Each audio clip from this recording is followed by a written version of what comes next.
What is going on, Jet fans? Matt O'Leary back with another episode of Just Jets, episode number 252. Thank you so much for hanging out with me for another show. Today, we are going to get into Aaron Rodgers' message to the New York Jets in their latest win, the GM search heating up, and your voicemails. So, obviously, we are coming off a New York Jets win for the first time since Halloween, and there's mixed feelings on it. You have some people who are very happy about the win. You never root for the loss, and it creates a losing culture. And then you have the other side where it's, I want the draft pick. I don't care about meaningless wins at the end of the year. And I've said it before, so forgive me if this seems like me being a broken record. But I don't have it in me to get riled up one way or the other on this one. I've been fully like, I'm just going to go into this numb, and whatever happens, I'll let play out and then react to it after the fact. All right, the Jets won a game. They beat a really bad Jacksonville team. Did you really think they were going the final however many weeks losing out since Halloween, the final 2 months of the year? I didn't think that was realistic. I genuinely did not think that was a realistic possibility going out for the New York Jets that way. They're going to win it. They might win another one. There's 3 games left. They got in no order, the Rams, the Bills, and the Dolphins to close out the year. I believe it's the Rams first. That's where we're at, I can't remember off the top of my head if it's the Rams or the Bills first. Sad state of affairs. But the Jets won a game, and Aaron Rodgers played really well in this game for the New York Jets. And the calls for Aaron Rodgers to come back got louder after his second good performance in a row. And that's been talked about a lot for fans. That's why, I did a mock draft on Monday, doing a scenario where Aaron Rodgers, would come back and what a draft could look like in that way. And I'm sure over the next month or so, we will continue to have these discussions on whether or not he will come back. But if you're curious, Davante Adams, who's been an Aaron Rodgers teammate for a long time, was asked about on the Kay Adams show, what was it that Aaron Rodgers said that got everyone, pumped up for this game? And I'll play you the quote. Here it is. You've had such meaningful wins in your life, big playoff wins, big whatever. It's a game against the Jags, but you haven't won since week 9. It has not been going your way. You are so honest about how that makes you feel. How big was this regular season measly game against the Jets or against the Jags? How important? It was, we knew.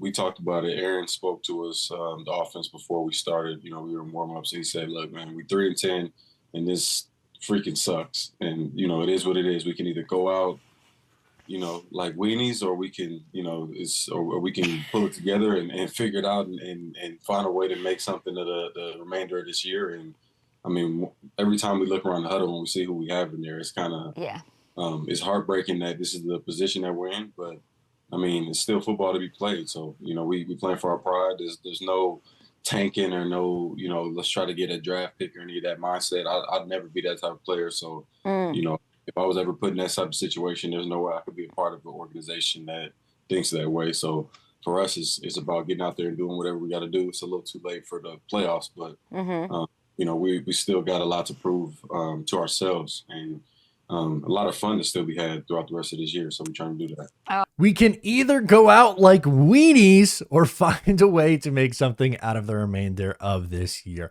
Look, even if you are someone who is okay with seeing, I'll phrase it this way, who is okay with seeing the losses because it means a better draft pick, you have to be aware that the guys on the field, even if they are out of it, they're playing for pride. They're playing for another contract. They're playing to put good tape out there for themselves. So, you're never going to get, even if you want to see a loss, the team actively trying to lose games. I'm going to throw an interception here because we need the other team to go down and score points. That stuff doesn't happen. That's just fantasy land. Now, do GMs maybe put the team in a disadvantageous situation to potentially lose? That's a whole nother conversation, but actually on the field, they're, going out there and they are trying. So, do I think Aaron Rodgers used the word weenies? Maybe not. I'm going to go maybe not on that one. But what I will say is I think for this team in particular and with Aaron Rodgers, like they still have a lot to prove. I don't think it's a guarantee one way or the other yet if Rodgers is back or not.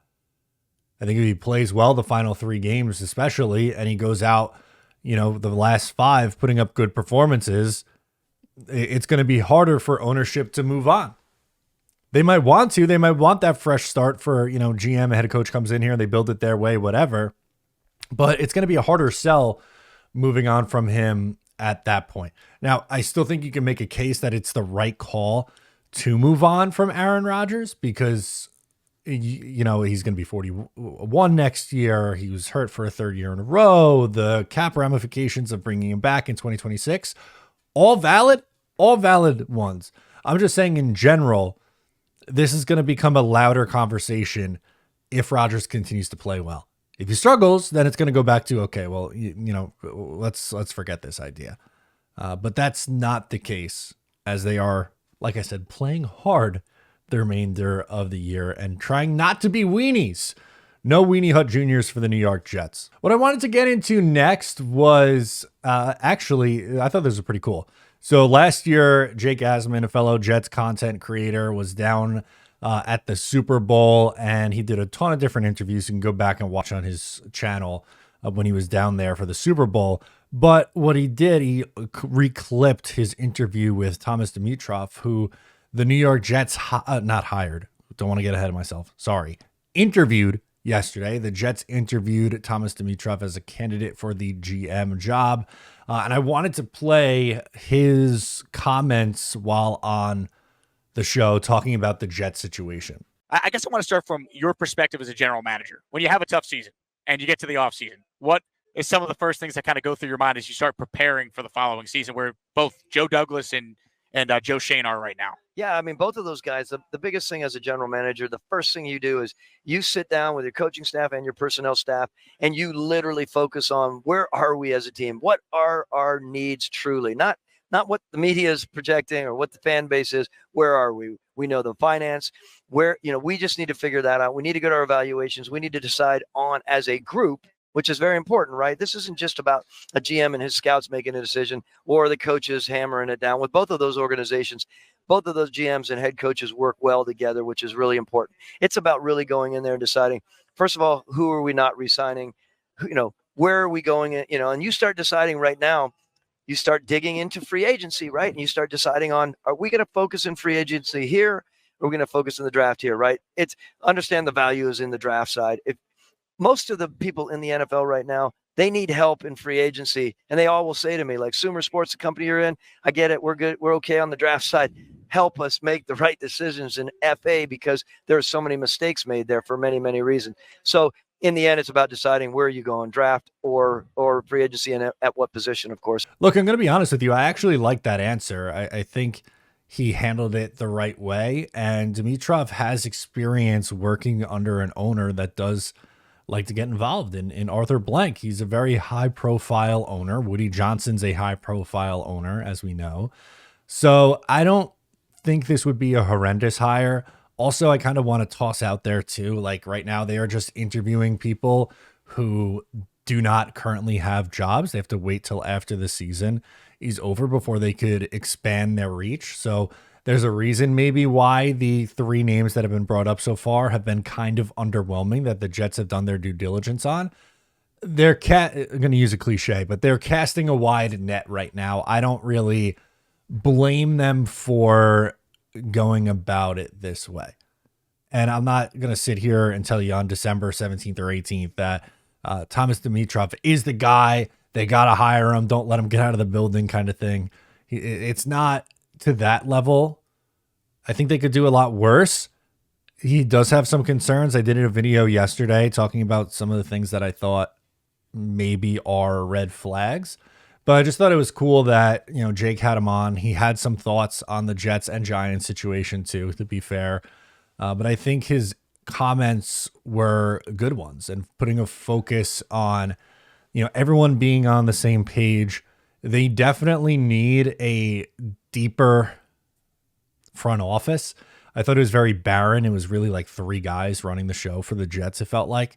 And I think that they need to build out a better front office structure with the new GM. That's something that I would like to see the New York Jets do. All right, so without further ado, let's get into the comments, the voicemails. We're going to start with friend of the show, Vinny from up in Peekskill. V-Man, baby. All right, Vin, what do you got for us, buddy? Matt, it's Vinny from Peekskill. Long time, no call. Long time since I called, but I wanted to talk about this nonsensical rumor about Belichick at interest with the Jets. I'm going to say it. It's bochinche gossip, which is that's just gossip in Puerto Rican Spanish. But let's be real. He's never going to coach the Jets. And second, because he hates us to his core. And secondly, why would you even want him? Because it's clear that the man's past his prime. Number one, this is a man who had complete control of the Patriots. So he's not going to want anything short of that. And no team is crazy enough to give him that control because we saw how much that overall control led to the downfall in New England. Because he can't draft anymore. And secondly, he can't build an offensive staff anymore. Because I want to ask you something. Name me one guy that you would trust from his connections, because he's only going to hire people based on his people he's worked with, he's connected to, that you would trust him to hand an offense to that could successfully run it, not named Brian Dable. Because that's about it. And I don't think he's that good of a coach anymore. I don't even think he's going to be that good in college. So I just wanted to get on that. I just, like, to see people here talking about it and to see people on the fan talking like this is some great idea because they're looking at his resume from almost 20 years ago because football is not the same as it was because they somehow think football in 2023 is the same as it was in 2003. It's just ridiculous to see some people that are gullible enough to buy this garbage. And it just annoys me, but I want to get your thoughts on it, and that's all, and go Jets. Thank you, Vinny. Go figure. There's a Belichick and or Patriots rumor, and Vinny from Peekskill, V-Man, comes out of his slumber to get in on the Just Jets show. I appreciate you, V-Man. He's always checking in. He was a caller on the pregame live stream before this past game against the Jacksonville Jaguars, so not surprising to hear from our guy Vinny. Just giving him a hard time. Look, V-Man hates the Patriots and Belichick, so that's the context there. But I'm in full agreement. I did a video on it Saturday discussing my thoughts on the idea of Belichick coaching the Jets. There's no way that I could see that working. Now, you're going to go, well, he had all this success in New England, and, how many Super Bowls did he win? And he was with the Jets at one point. Look, I think how he turned them down in 2000 and how he had an issue with the New York Jets 25 years ago now, why would he go back on that all these years later? And he's in a significantly tougher spot now because, he didn't he had all this success with New England, right? Like, you cannot take that away from him. But how things ended in New England, especially after Tom Brady left, there were a few years in a row where they weren't a very good team. Now, the defense always played hard, but Belichick taking over and being like GM and coach and overall leader of football operations, I don't know if you want that in 2025. Again, 20 years ago, completely different story. Completely different story. But I'm with Vinny here. I don't know if it makes all that much sense now at this point. He's at UNC. Good luck to him there. But I don't hate the Jets for saying, if this is true, by the way, for saying, you know what, we're all set here. We're going to look a different direction. All right, let's go out to Devin in Nevada up next. What's up, Matt? Devin from Nevada calling in. So today's game, I don't know how I feel about it. I want to be excited, like I really do, but it's tough. It's tough, man. I'm not going to lie. I'm Team Tank. And so every week I watch the team. I'm rooting for the Jets, but in opposite. Like I'll be like, come on, other team, like you know what I mean? And it's just a rough feeling. But that's kind of something I wanted to comment on. Sure. So on Twitter, X, whatever. Yeah, I see a lot of people. Well, I've even been going back with people being like, be happy, it's a win. Like a win is a win. This and that. And it's like, bro, we beat the 3-10 Jaguars with their backup quarterback barely. And, there's really nothing to be proud of. This reminds me of, last year when Greg Z, of course, nails that 50 whatever yarder against the Commanders. And it's like, bro, this, don't get me wrong, man. I love the win, but it doesn't feel like a win. Yeah, I think that Rodgers he played good, and him and Devontae Adams were on the same page, and Garrett too. So I saw a lot of people saying, "Oh, bring him back," but man, I do not think that you can. It's just not feasible to have Rodgers 41, 42 years old, major injury recently, and then $65 million in 2026. Like it's just not feasible. You know what I mean? So I don't feel like. And then that's another thing I felt about this Jets season or Rodgers' tenure with the Jets is that it's about him. You know what I mean? Like obviously, like the team win is a team win, but it's almost like popping champagne and being like, whoop, and then you zoom out and the dude's in like 8th place. If you've ever seen like that meme, but yeah, it feels like, obviously we're not gonna try to lose on purpose, but to mortgage our future just to please Rodgers and Devontae Adams one more time. Yeah, but I'm not just going to complain the whole time, man. That was a good game. That was a fun game. Our defense is ass. Todd Downing is a pretty good, best play caller that we've seen besides Michael Floor, coincidentally enough. But, yeah, man, let me know what you thought of the game. I'm pretty sure I know where you stand, but would you want Rodgers back? It's kind of this is more of the same what we get out of him, but and then last question, brother, of course, how'd you do in fantasy? Yeah, my opponent had Devontae Adams, so That's unfortunately in one of those leagues they took me down. But the other ones, I'm still chilling there, man. So appreciate you, brother. Go Jets, man. Thanks, Matt.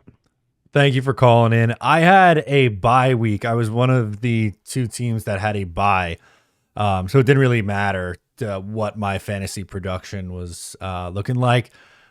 Curious to see what my matchup is for next week. I'll be going up against the guy that I split against in the regular season. He's a really good team, so it's gonna be a tough matchup next week.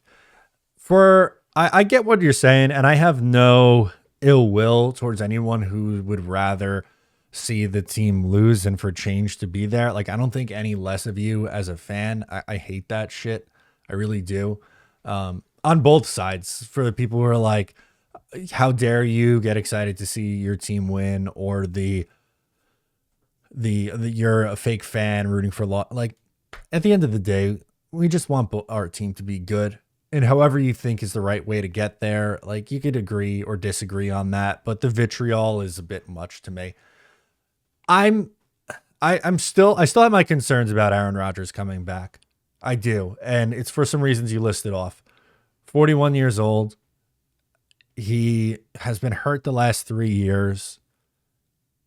The cap hit that gets pushed from 2025 to 26 if he comes back.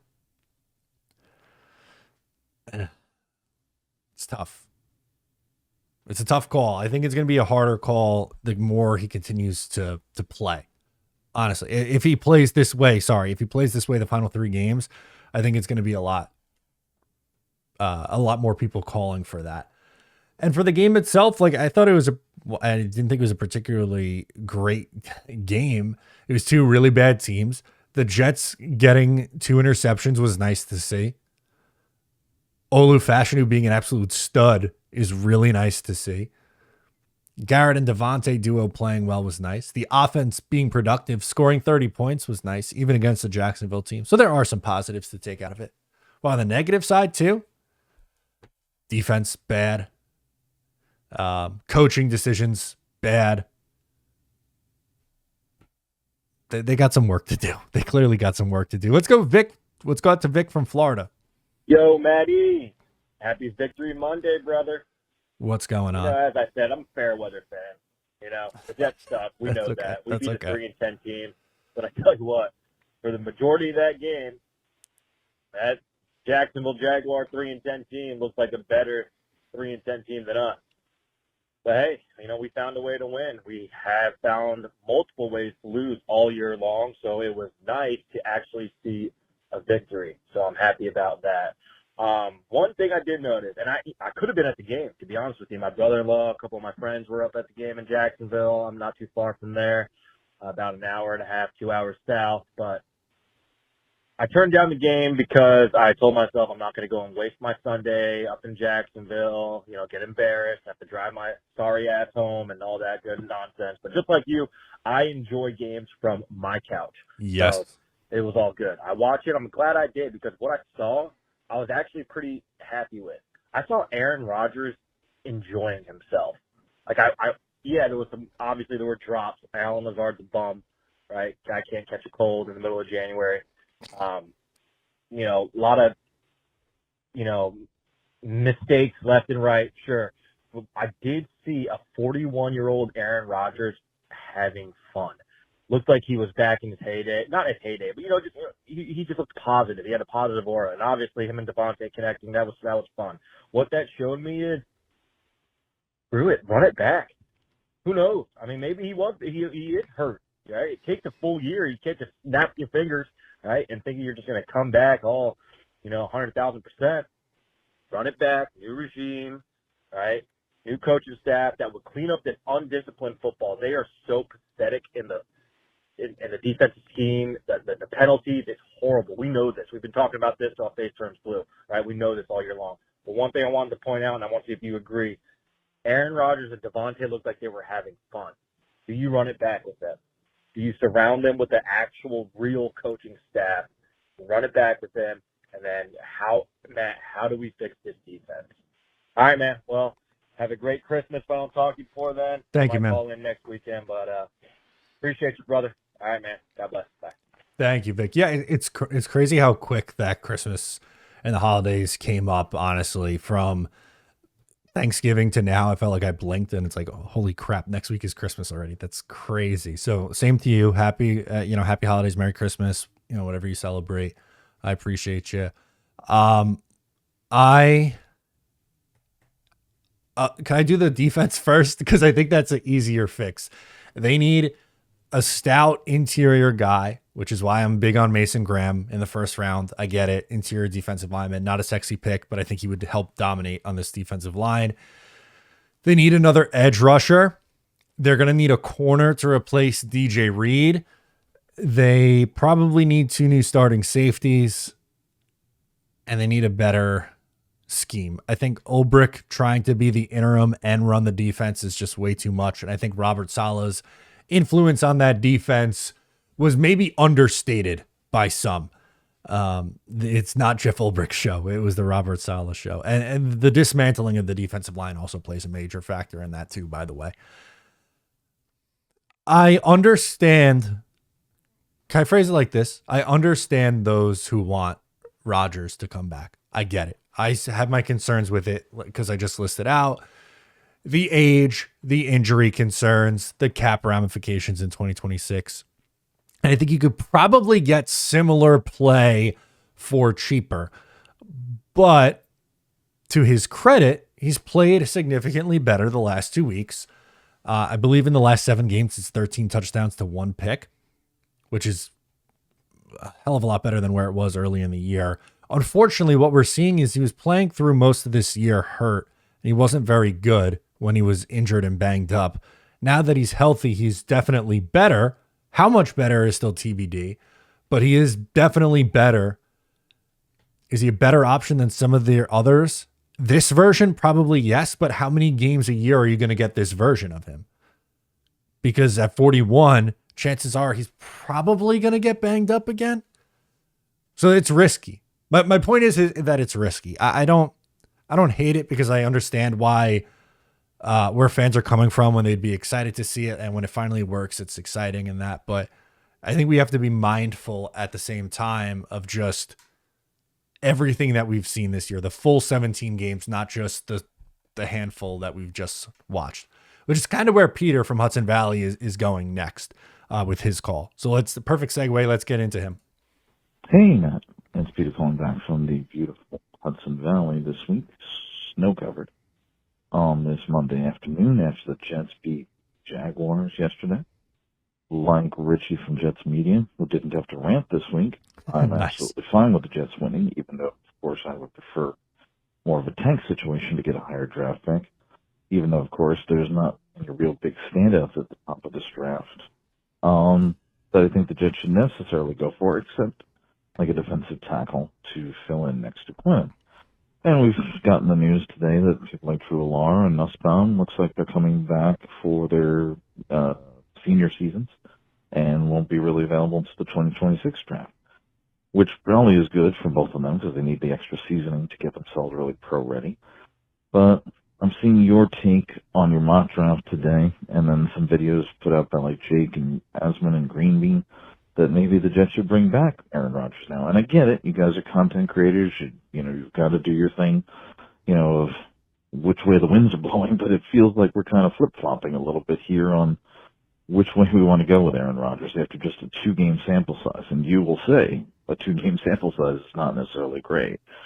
You would even say that yourself. Because we've seen all season how he hadn't played well when he was hurt. Yes, he's been healthier. That's great. But yes, it's also been in Florida. Now, if he goes back this week, and comes back to New Jersey and plays well against the Rams in the last couple of games of the season, especially that last game in January against Miami in the cold weather, then I'll take back this take. Sure. But my thoughts are we move on from Rodgers. We eat the dead cap, and we move on from it. Because right now the draft class in 2025 is not looking like a quarterback is going to be an option for us. I'd rather we bridge with Teddy Bridgewater. Tyrod Taylor, wrong quarterback, and okay. maybe get another veteran, and then let Jordan Travis start to develop, and that would be my take on it. And it's great that we can all disagree and have different opinions on things, but I just don't understand the different opinions of people now that seem to have one opinion, and all of a sudden a 2-game sample size has changed things. So I would like to see more of that going forward, don't get me wrong, but I think we should just still cut bait and move on from. And again, it's going to depend on who the new GM and the new coach and the new staff are for this team, whether they want him or not. That's just my take, and let me know your thoughts. And as always, go Jets. I appreciate it, Peter. Thanks for checking in with us. From myself, and I didn't take anything what you said as a slight in any way. Just you pointed out the mock draft. I do a mock draft with mock draft Monday is not always what I would do. I kind of go over every single scenario at play. And the reason why I decided to go with the Rodgers run it back this week is because I felt like that was a big discussion point on Sunday and into Monday morning. So you're right. There has been a lot of flip flopping on it.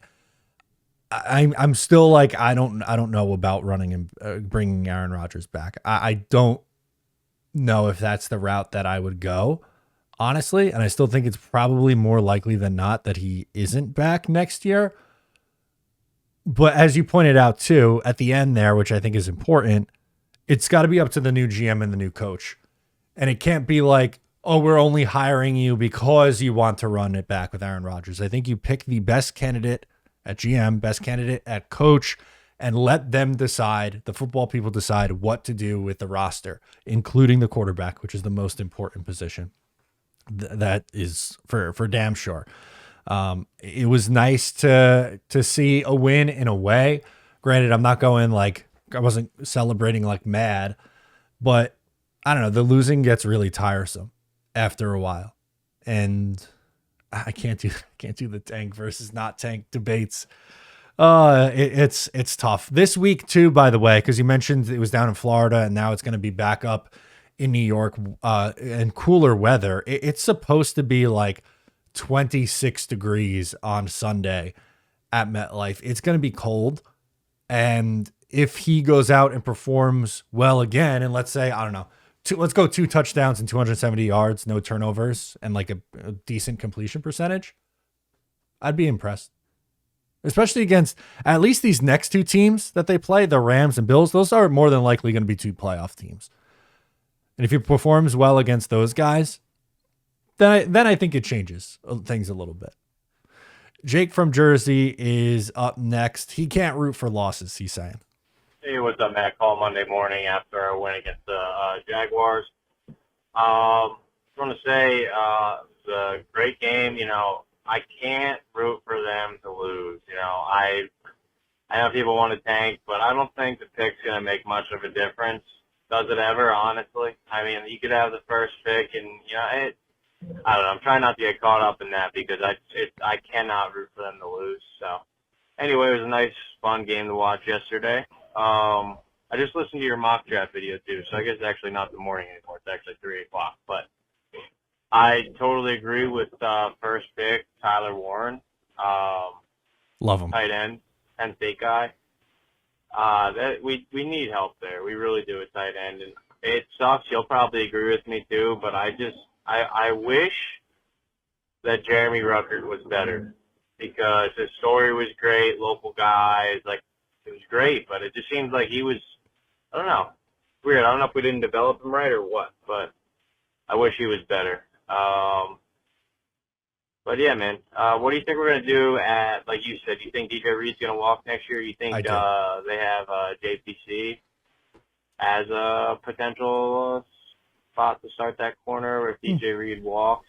And also, if you can recall, did we sign Tyrod to a 2-year deal so he'll be the backup next year if Rodgers, assuming Rodgers comes back? I feel like it's inevitable at this point, and as long as he plays like he did yesterday, that's totally fine with me. But yeah, we'll see. Just a couple questions out there. Just curious, because if not, would Jordan Travis be the backup? Or would they try and get somebody else in as backup? But who knows?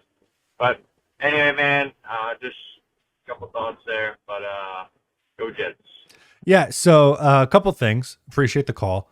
Tyrod is here for next year. He signed a 2-year deal, which I'm a fan of. I've always been a Tyrod guy. I've said that for a long time on a lot of my shows. Jordan Travis, man, I feel for him. He's been hurt all year.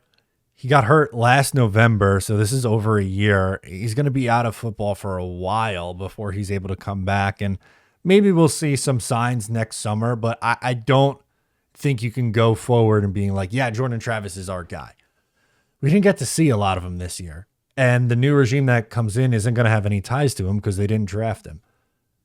Maybe he eventually turns into a backup. Like that'd be even a win if the Jets could draft a cheap backup for a few years. Like that's fine. But I don't have much expectation that he's going to be the guy who eventually ends up developing into a future starter. Just me personally. I hope he proves me wrong because then that makes things significantly easier for the Jets going forward. Significantly easier. I agree with you on Jeremy Ruckert too, that it's been disappointing. I think he's taken a step back, especially this year. Had a few bad drops recently too. I liked him coming out of Ohio State, even like before the Jets drafted him and the story was cool and all that. But I thought he was an underutilized pass catcher in college. He had made an unbelievable catch in a huge college football playoff game, I believe against Clemson, but it just hasn't worked out here. And I don't know. That's another guy with a new regime. They don't really have any ties to him or loyalty to him. He's a 3rd-round pick from the previous failed GM. They don't have to hold on. They might want to go a different direction in that tight end room. And I think they probably should go a different direction in that tight end room, which is why in that one in particular, I had them trading down and drafting Tyler Warren, who I think is going to be awesome at the next level. Let's close with PG from Long Island. Hello, Matt O'Leary. PG from Long Island here. How are you, Thank sir? you, as always, for taking my call. Couple things. Number one, I've really enjoyed your mock draft Mondays on the YouTube channel. Obviously, way too early, but it's good to get that start. You don't have a lot else going on, and it's really interesting to see some of the names you bring up and start thinking about who's available and who the Jets should look at next year. So thank you for that. Sure. Second thing is, very enjoyable game yesterday. Nice to get the win. Devontae Adams, obviously, with a great game. Aaron Rodgers as well, even though some of the stat lines don't bear that out. But listen, what I don't want to do is get caught into this trap where people are saying, well, we got to bring them back now.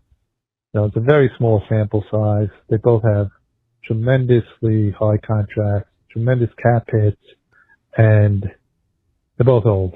So I'm not so sure about that. I guess the next GM and the coach will decide that. But my idea is to, we don't have a Super Bowl roster. I would say take a couple of years, build that roster up. We have some good core, but I don't think those two guys are part of the answer.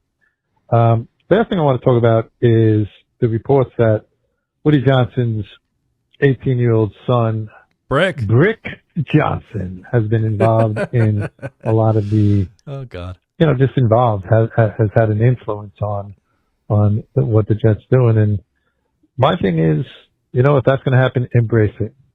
We had a recent presidential election where evidently the son of one of the candidates had some very positive influence on the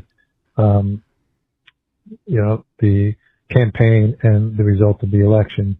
These 18-year-olds, they're smart. They might not be experienced, got the young brains. These are smart kids. And Brick is evidently going to be the next owner, according to Probably some reports I've seen. I haven't seen a lot about it, but it makes sense. He's Woody's son. So, again, embrace it. Invite him to the meetings. Introduce him to the new GM potential and the new coach. Give him the experience and going through this process. So when he becomes the owner, he really knows exactly what he's doing. Anyway, Brick Johnson. What a name. Anyway, Matt O'Leary, as always, go Jets. PG, I appreciate you, my man. I appreciate it calling in, checking in with us. I hope Brick learns to stay out of the way, which I don't think his dad does very well. My advice to Brick would be hire smart football people and let them make football decisions. And you're like, that's not against him being young and being 18. Like, it's great if he's going to take over the fantasy, the family business and eventually run the Jets.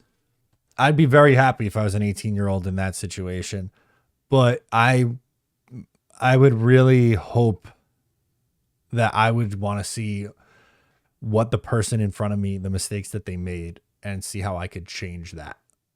That'd be my hope personally, again, for Brick, who likely will eventually be the owner of this Jets team. Watching Adams and Rodgers cook together was really fun. It was fun. I'm not going to lie to you. Again, I'm not victory lapping going, oh my God, the Jets are back. They're going to rattle off, they'll finish 7-10 and they'll be a juggernaut team next year. I'm not there. I don't think a rational fan is at that point, but it was nice to see, even against a really crappy team in Jacksonville. So enjoy it. We got a nice offensive performance, and hopefully there's a few more weeks of good offensive performances. I think my fear is McVay and Joe Brady the next 2 weeks are going to destroy this horrific Jets defense, but maybe the offense can make it fun.